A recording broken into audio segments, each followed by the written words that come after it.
I would also like to point out something else. So the end can be differentiated with yours and with the world's. But it's also synonymous. Because say your world ends, your reality begins to shift, your perception on life, the way you experience it, you move through the world with pain. With trauma, your brain comprehends things differently, you are different.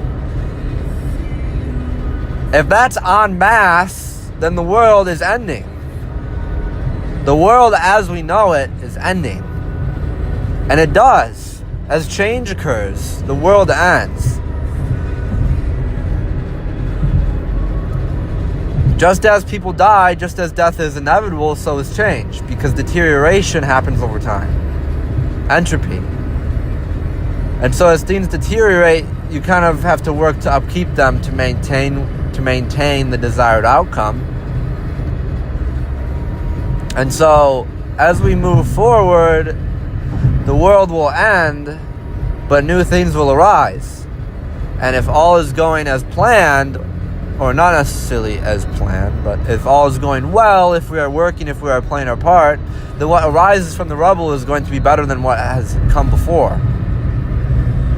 So that's an important distinction. I taught it's a lot of metaphor. And if you don't want to speak in metaphor,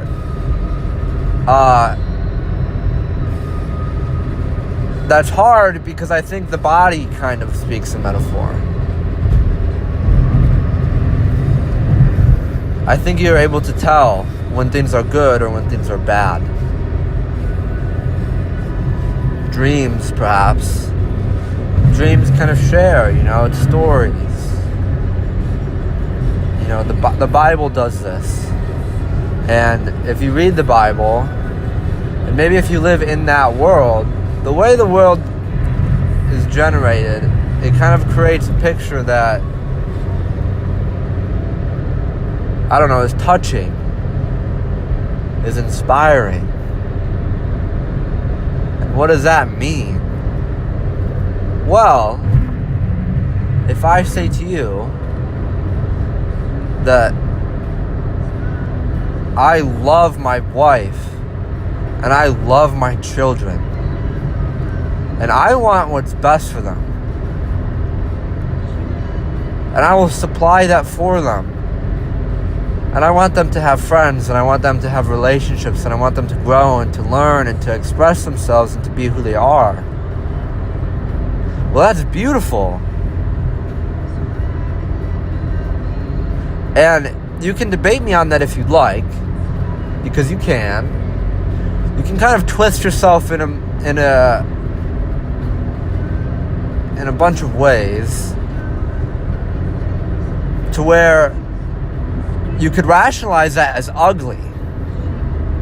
It doesn't help you, but you can do it. And it's also, I don't even think, inherent. I think it's difficult.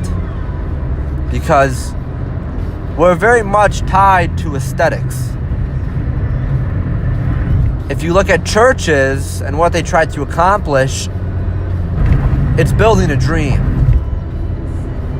And to hate the dream doesn't help anyone.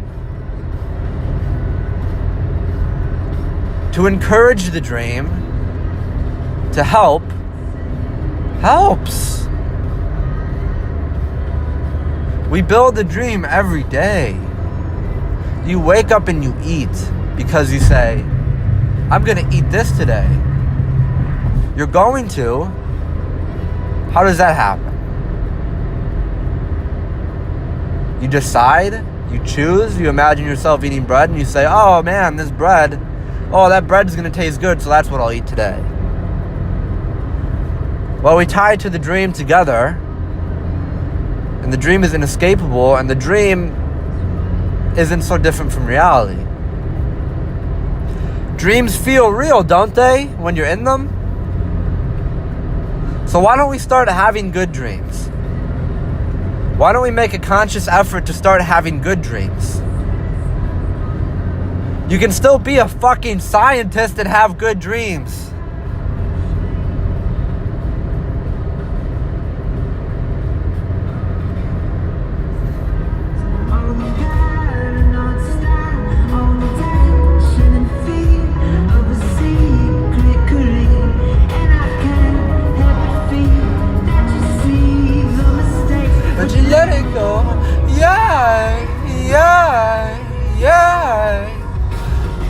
fire and flew the flames. I got the oil. I got the oil. You won't even say your name.